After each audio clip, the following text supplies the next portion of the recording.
오늘 사도행전 10장 9절부터 16절의 말씀 가지고 순종이라는 제목으로 말씀을 드리겠습니다. 자, 오늘 말씀은 13절에 보니까 또 소리가 있을 때 베드로야 일어나 잡아먹으라 하거늘 베드로가 이르되 주여 그럴 수 없나이다.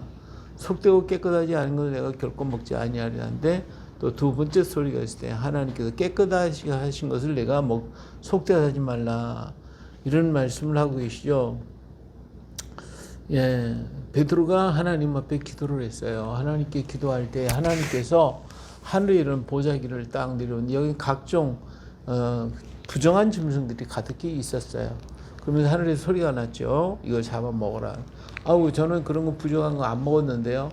아, 그래서 먹어라. 아유, 안 되는데 안 먹어. 이렇게 해서 3번이나 이렇게 얘기를 했죠. 하나님께서 깨끗하게 하셨다 라고 한 것입니다. 근데 이 기도를 할 때, 베드로가 기도할 때에 가이사랴 이달리아 부대에 백부장이 있었습니다. 고넬료라고 하는 백부장이 있었는데 이 백부장도 역시 하나님께 기도를 했죠. 그 기도할 때 하나님께서 그에게 그 기도에 응답하시는 것을 보게 됩니다. 그래서 그 고넬료의 기도와 베드로의 기도가 이렇게 연결되어져 가는 모습을 보게 되는데, 오늘 우리는 여기서 누구를 보냐? 경건한 사람을 본다. 예. 예. 이 고넬료라고 하는 사람은 온 집안과 더불어 하나님을 경외했다라고 그랬어요. 경외한 사람. 하나님을 경외. 비록 그는 이달리아에 대해 속해 있고 로마의 군사이지만 그러나 하나님을 공경하고 하나님께 늘 기도하고 하나님 말씀을 사모했던 사람입니다. 이렇게 하나님 경외했던 사람. 그리고 많은 사람들에게 자기가 가지고 있던 모든 재물을 가지고 남이 그 탐내고 빼앗는 것이 아니라 오히려 그 사람들을 구제하는 일을 했던 사람이었고, 하나님께 항상 기도하는 사람이었었어요. 그래서 그가 9시 기도 시간에 이러한 놀라운 역사가 일어나게 됐죠. 천사가 이르되 내 기도와 구제가 하나님 앞에 상달되어 기억하신 바가 되었다라고 얘기를 하죠. 그러니까 내가 지금 사람을 요바에 보내어 베드로라는 시몬을 청하라. 그가 무두장이 시몬의 집에 유숙하니 그 집은 해변에 있다 하더라 그랬어요.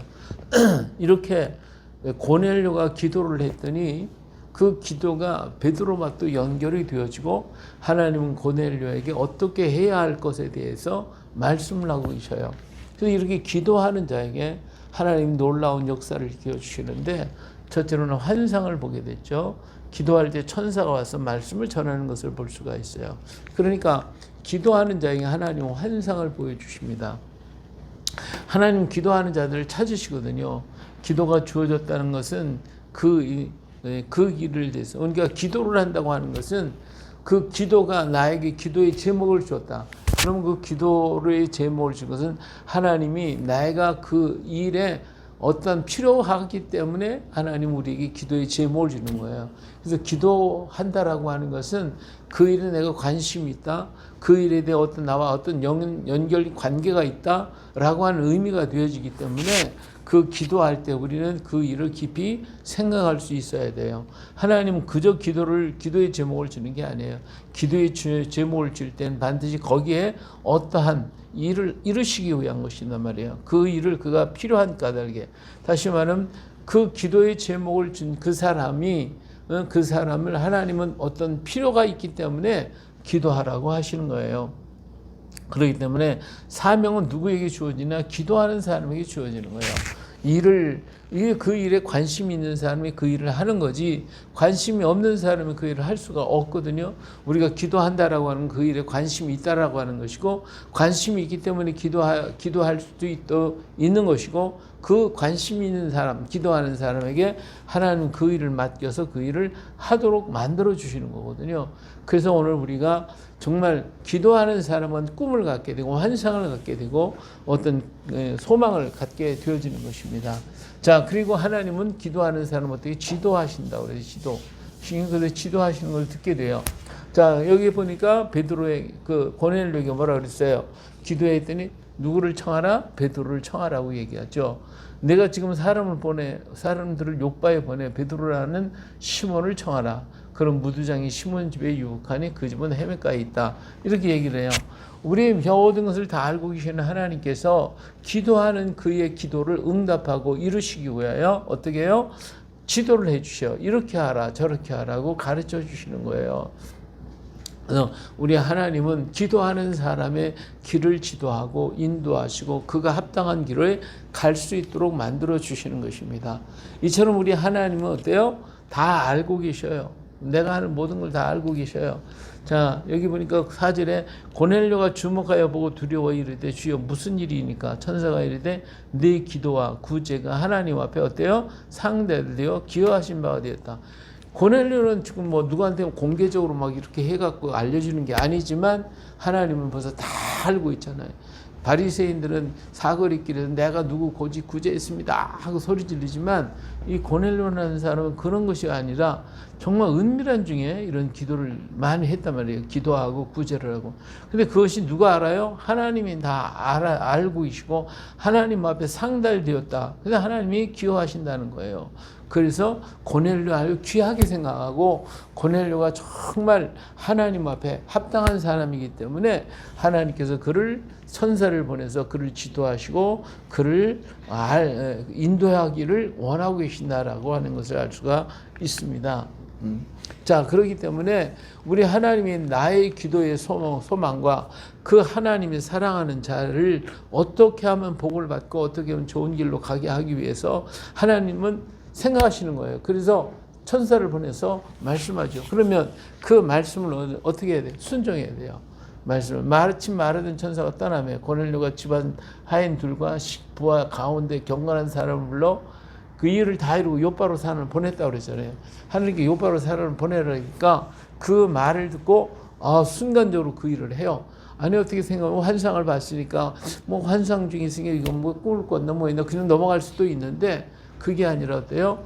사람을 보냈다. 경건한 사람을 불러서 그러니까 고넬료는 즉시로 그 일을 이루었어요. 경건한 종들을 보냈죠. 자, 이처럼 말씀을 따라간다는 것은 하나님의 역사를 이루는 일이에요. 하나님이 말씀하셨다. 근데 그 말씀을 내가 행한다. 그럼 하나님의 역사를 이루는 거예요. 모든 만물들이 어때요? 하나님 말씀에 순종했고 하나님의 뜻을 따라와서 다 이루어진 거예요. 이 세상의 모든 게 하나님 말씀하니까 그대로 이루어졌어요. 순종했기 때문에 이루어진 거거든요. 마찬가지예요. 오늘 또 하나님께서 말씀하셨을 때 그 말씀을 순종하면 하나님의 뜻을 이루는 결과가 되어지거든요. 그래서 우리가 순종한다는 게 얼마나 귀한 것인가. 그래서 우리가 순종하면 하나님의 것으로 만들어지는 거예요. 하나님의 것이 되어지고 하나님의 것으로 만들어지는 거예요. 나의 뜻대로 만드는 게 아니라 하나님의 말씀대로 만들어지는 것이거든요. 이게 얼마나 귀해요. 자, 베드로에게도 말씀과 환상을 보여줬어요. 고넬료에게 보여줬던 그 환상과 기도와 환상 이런 걸 보듯이 우리 하나님께서도 베드로에게도 똑같이 기도하는 베드로 얘기예요. 베드로도 기도의 사람 고넬료에게 응원과 같은 일을 이루어서 환상을 보게 되고 또 하나님의 모든 것을 듣게 되잖아요. 그렇게 되면 베드로도 어때요? 순종했어요. 그래가지고 베드로가 본 바 환상이 무슨 뜻인지 속으로 의아하더니 마침 고넬료가 보낸 사람이 시몬 집에 찾아 문 밖에 서서 불러 묻되 베드로라 하는 시몬이 여기 유숙하는 야근을 자 베드로가 지금 기도를 하면 환상을 봤어요. 이게 뭐냐? 그래서 깊이 묵상할 때 고넬료가 보낸 사람이 딱 여기 모으잖아요. 그러니까 이것이 전부 다 잘 맞는 거예요. 다 이렇게 맞아요. 그래서 베드로가 어때서 불러들여 유숙하게 아니라 그래서 이 사람을 불러서 그래서 같이 유숙하고 이튿날 그들과 함께 요바에서 온 형제들과 함께 가게 되더라. 그래서 함께 이렇게 순종해요. 하나님 말씀을 순종해. 말씀하시니 그러면 순종을 하니까 어때요? 하나님의 역사를 이루는 하나님의 사람이 되는 거예요. 이게 하나님의 말씀에 순종하는 자들이 어떤 일이 생겼어요? 자, 그러니까 고넬료의 가정에 자 베드로는 말씀에 순종하여 종들을 영접했고 그 종들과 함께 따라가요. 그랬더니 고넬료가 그 베드로를 어떻게 영접하는 거예요. 자 내가 곧 당신에게 사람을 보내었는데 오셨으니 잘하였나이다. 이제 우리는 주께서 당신에게 명하신 모든 것을 듣고자 하여 다 하나님 앞에 있나이다. 베드로가 입을 열어 말하되 내가 참으로 하나님은 사람의 외모를 보지 아니하시고 각 나라 중 하나님을 경외하며 의를 행하는 사람을 다 받으시는 줄을 깨달았도다. 여기서 이제 하나님의 놀라운 역사를 베드로가 알게 되잖아요. 깨닫게 되잖아요. 이게 순종하니까 하나님의 역사를 보게 되고 알게 되어지는 거예요. 자, 우리 하나님께서는 하나님이 직접 다 하실 수도 있어요. 그러나 하나님은 당신의 일을 우리에게 하라고 사람을 보내시는 거예요. 부르신단 말이에요. 베드로가 예수 그리스도의 십자가에서 죽으심과 부활을 여기 만나서 이제 다 전해요. 그들에게 전해요.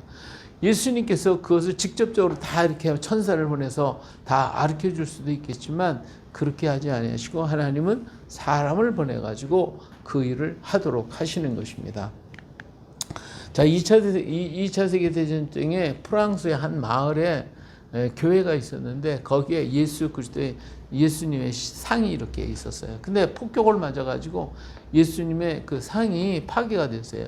근데 어디가 파괴가 됐냐면 손이 다 없어졌어요. 손이 파괴돼 버렸어요. 그래서 이것을 모여가지고 교육자들이 모여서 이걸 어떻게 복원을 해야 되겠다. 그러면 어떻게 할 거냐? 그러니까 뭐 손 부서진 그 부분만 이렇게 땜질을 하자.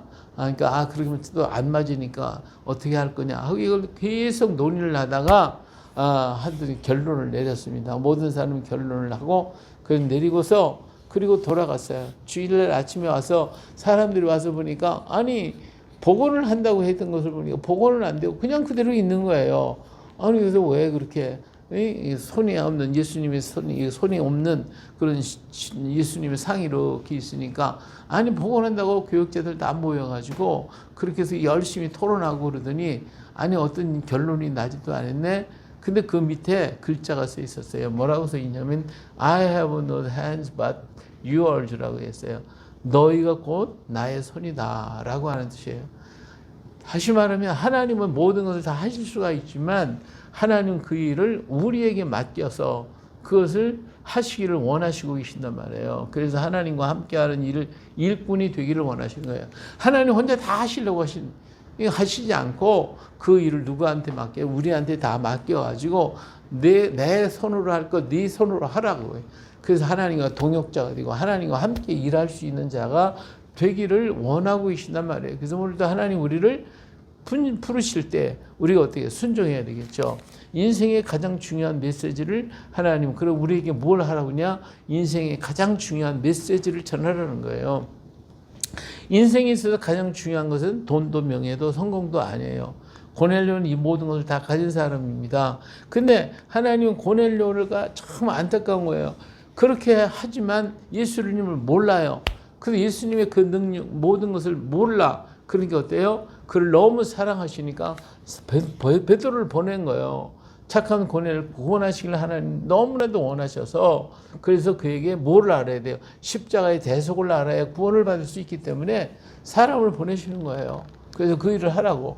그에 대해 모든 선지자도 증언하되 그를 믿는 사람들이 다 그의 이름을 힘입어 죄사함을 받는다 하였느니라. 십자가에서 예수님이 죄사함을 받는다고 하는 이 사건을 고넬료가 지금 자기의 모든 죄 문제를 가지고 하나님을 경외하지만 자기 문제 해결할 수 없는 인생의 가장 중요한 문제를 해결할 수 있는 길은 예수님이 십자가의 사건, 예수님 십자가의 죽으심으로 죄사함을 받았다고 이 사건은 그들을 알게 하고 깨닫게 만드는 것이 가장 중요한 하나님을 사랑하는 자에게 꼭 주시고 싶은 것이 바로 이 복음이거든요. 그렇기 때문에 베드로를 보내서 그 일을 하라고 말씀하시는 거예요. 그래서 오늘 우리가 해야 할 일이 뭐예요? 바로 이 역사를 이루어야 되는 거예요. 이 일을 해야 되는 거예요. 그래서 성령이 이렇게 할 때 말씀을 때 고넬료가 중에 성령이 임해요. 베드로가 이 말을 할 때 성령이 말씀 듣는 모든 사람에게 내려오시니 베드로가 함께 온 할례받은 신자들이 이방인들에게도 성령 부어 주심으로 말미암아 논란이 이는 방언을 말하며 하나님 높임을 들으미로라. 이 말씀을 들을 때 성령이 강하게 역사하시는 걸 볼 수 있어요. 그래 이게 중요한 거예요. 하나님의 말씀을 사랑하는 자에게는 그 말씀이 전하되고 그 말씀을 듣고 그들이 깨닫을 때에 성령의 강력한 역사가 임하게 되어진다라고 하는 것입니다. 이처럼 순종하고 하나님 앞에 경건한 기도의 삶을 살아가는 자에게 하나님은 새 역사를 알게 할 뿐만 아니라 새 일을 하게 만들어 주시는 거거든요. 이방인에게도 증거되어야 할 말씀을 깨닫게 하셔.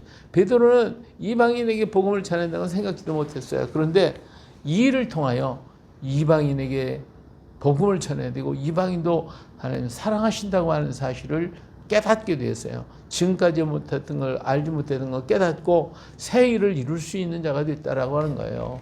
경건한 사람, 기도의 사람, 순종의 사람을 통해서 하나님은 지금도 일하기를 원하시고 이런 사람을 우리 하나님은 찾고 계시다 그 말이에요. 자, 그런 거로 고넬료 같은 또 베드로 같은 하나님의 사람이 되어서 오늘 이 세상에 아무것도 모르고 살아가는 모든 이들에게 소망과 꿈을 주시며 새 일을 이루어 가시는 하나님의 섭리와 역사를 전해서 우리 주변에 사람들에게 꿈과 소망을 가지게 하고 하나님의 사랑을 받는 사람들에게 십자가의 사랑을 전해서 구원을 이루게 하는 것, 그게 하나님이 사랑하는 자에게 주시는 놀라운 축복이고 은혜가 된다는 것을 우리는 알 수가 있습니다. 이 사명을 감당해서 순종함으로써 하나님의 새 역사를 이루어가는 우리 모두가 되시기를 예수님의 이름으로 축원합니다.